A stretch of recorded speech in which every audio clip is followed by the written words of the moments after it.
Hai, Assalamualaikum. Balik lagi di YouTube channel aku, Yulia Kartika.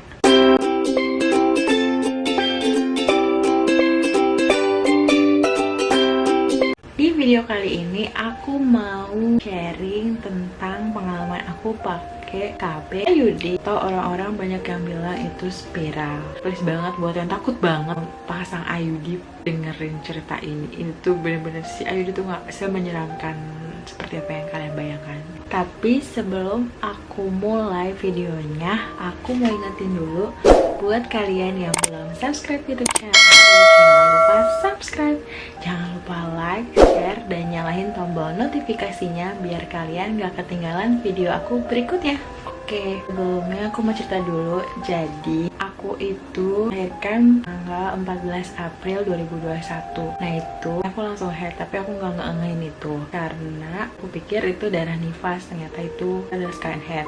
Nah, aku tuh ASI eksklusif, jadi itu nggak head selama hampir 7 bulan. Itu setiap bulan aku takut, tapi itu sebenarnya normal karena aku menyusui. Dari awal udah rencana mau KB, tapi aku bingung banget, itu galau banget. Setiap bulan tuh kok nggak head ya. Akhirnya aku pas banget bulan Desember 2021, itu tanggal 2 Desember itu aku akhirnya head lagi. Setelah sekian lama aku nggak ngerasain head ya kan, dari hamil sampai melahirkan itu, sampai menyusui itu nggak head ya. Pas saat itu juga aku langsung minta sama suamiku untuk KB IUD, karena udah dari yang 7 bulan sebelumnya udah rencana aku mau KB, tapi aku langsung mikir kalau aku mau KB IUD. Ya udah, akhirnya suami aku tuh off road mau KB IUD aja aku.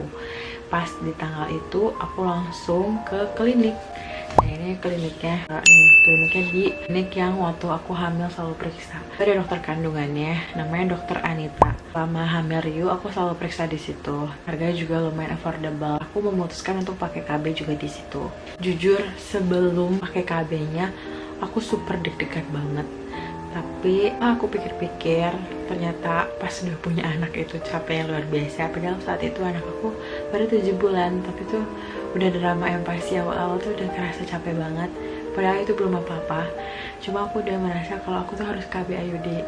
Pas semalaman sebelum aku datang ke klinik untuk pasang KB itu aku udah deg-degan parah. Aku takut banget karena aku tuh bidan dulu, aku sering pasangin KB IUD sama pasien-pasien aku. Dan itu pasien aku selalu dia refleks untuk berteriak dan kesakitan. Dan aku takut banget loh, takut kena karma gitu. Dan saat itu aku udah mantep banget. Ya udahlah, bismillah aja. Aku udah searching, udah cari informasi ke sana ke sini, tanya teman aku, katanya nggak apa-apa. Ya udah, bismillah aja. Dan udah sampai ke klinik, aku nggak sempat videoin. Dan ini pengalaman aku udah 1 tahun ya pakai KB IUD.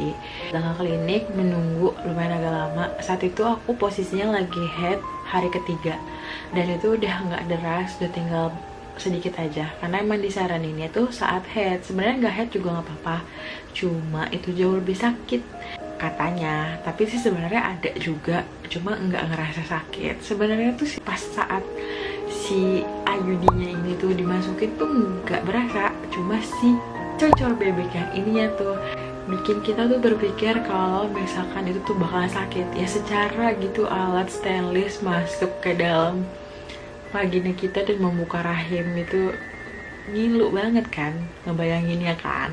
Tapi pas begitu aku datang dan aku dipasang, ternyata aku pun gak sadar kalau itu udah selesai. Itu sebelumnya aku di USG dulu. Pas di USG itu untuk mengetahui itu posisi rahim aku gimana, terus ada kelainan atau enggak, buat tahu juga non telurnya di bagian mana gitu. Ya udah, pas habis itu dipasang udah deh selesai, udah gitu aja. Dan nggak kerasa sakit apa-apa, bener-bener nggak. Cuma kan karena lagi head, jadi aku ngerasa kayak agak canggung gitu. Ya udah selesai gitu aja. Sampai aku udah dok, sampai aku bilang kayak gitu, bener-bener nggak kerasa sakit. Kupikir tuh bakalan sakit gimana gitu. Oke lah, mungkin dikasih toleransi rasa sakitnya. Emang aku tuh toleransi sakitnya tuh lumayan tinggi, jadi ya kayak gitu doang mah nggak ada apa-apanya. Cuma ya bayang nggak sih si cocor bebek ini tuh mas. Oh iya, aku pakai IUD-nya yang Novate. itu selama 3 tahun. Terus aku di USG lagi buat tahu sih posisi si IUD-nya. Nah, nih kelihatan kan, nanti aku kasih foto tuh. Ini posisi IUD-nya tuh. Udah deh. Nah, setelah aku udah selesai pasang IUD, terus aku langsung nggak dikasih terapi apa-apa sih, karena kan ya udah terpasang gitu aja. Terus dokter bilang buat konsul lagi kalau ada keluhan atau 1 tahun sekali. Sebenarnya sih kalau di dokter yang lain, teman-teman aku ada yang bilang juga 1 minggu atau 1 bulan setelah pemasangan atau 2 minggu pemasangan tuh harus dicek lagi, tapi aku enggak, karena aku merasa nggak ada masalah apa-apa. Udah aku pulang, tapi sebelumnya aku bayar dulu, dan itu harganya cuma 900.000 rupiah. Dan ini tuh aku udah survei di klinik itu termurah dan sama dokter Opjin. Kebetulan dokter Opjinnya juga praktek di rumah sakit Hermina Serpong. Waktu aku lahiran, aku sama beliau juga gitu. Sampai rumah, ternyata aku headnya tuh, ya itu udah hari ketiga, udah tinggal sedikit tuh headnya langsung banyak. Ya gimana sih, kayak rahimnya tuh adaptasi gitu, sama ada benda asing yang di dalam, jadi dia head lagi. Aku ngerasa udah oke, gak ada ganggu apa-apa, bener-bener kayak gak pakai apa-apa. Oh iya, dan saat berhubungan seksual itu nggak kerasa sakit. Dan aku juga nanya sama suamiku, sampai berkali-kali aku tanya, ada yang ngeganjel atau menusuk? Nggak ada sama sekali. Terus aku headnya emang agak banyak. Jujur aku tuh sebelum hamil, aku tuh kalau head selalu banyak. Jadi yang menurut aku pas saat aku pasang IUD itu, aku merasa head aku tuh itu normal-normal aja. Sebenarnya itu sebanyak. Terus aku nggak pernah keputihan kayak orang-orang. Terus head aku juga teratur, dan aku kok ngerasa sih perutnya kram gitu. Mungkin ya gimana sih, ada benda asing di dalam rahim kita. Itu tuh rasa kayak perut kram itu tuh kayak menurut aku masih dalam batas wajar sih, nggak yang sering, nggak yang berkali-kali gitu. Terus head aku setiap bulan alhamdulillah lancar, dan menurut aku tuh headnya sekarang jadi lebih sebentar. Dulu tuh aku head bisa sampai 1 minggu, ini tuh paling cuma 4 hari. Hari pertama, hari kedua itu pasti banyak, dan ya dysmenorrhea sih, karena aku memang selalu dysmenorrhea, tapi yang itu gak yang terlalu parah gitu. Udah sih gitu aja. Jadi aku membayangkannya tuh udah, karena aku bidan, punya pengalaman aku pasang di pasien-pasien tuh, pasiennya gitu rasa kayak dia tuh sakitan, jadi aku juga merasa aku bakalan kesakitan, tapi ternyata enggak. Nanti bulan depan Desember tanggal 4 itu aku jadwal kontrol, dan 1 tahun ini aku bakalan bilang kalau misalnya si IUD itu di aku, di tubuh aku ini approve. Nah kalian kalau misalkan masih takut, please banget nonton ini ceritaku yang tadi itu. Misalkan kalian takut banget buat pasang IUD, pasang aja deh sekarang.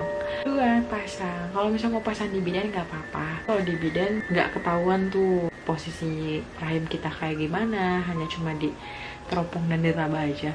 Tapi kalau sama dokter kan di USG gitu, jadi lebih tahu. Kalau ada yang mau ditanyain boleh tanyain aja. Dan aku mau bilang makasih yang udah nonton video ini. Maaf banget kalau aku ada salah-salah kata. Segitu aja sharing aku kali ini ya, gak banyak-banyak. Semoga makin ada pencerahan buat kalian yang mau pasang KB. Ingat say, biaya sekolah mahal banget sekarang. Udah segitu aja video aku kali ini. Aku mau ingetin sekali lagi buat kalian yang belum subscribe YouTube channel aku, jangan lupa like, share, dan nyalain tombol notifikasinya biar kalian gak ketinggalan video aku berikutnya. See you on the next video. Assalamualaikum.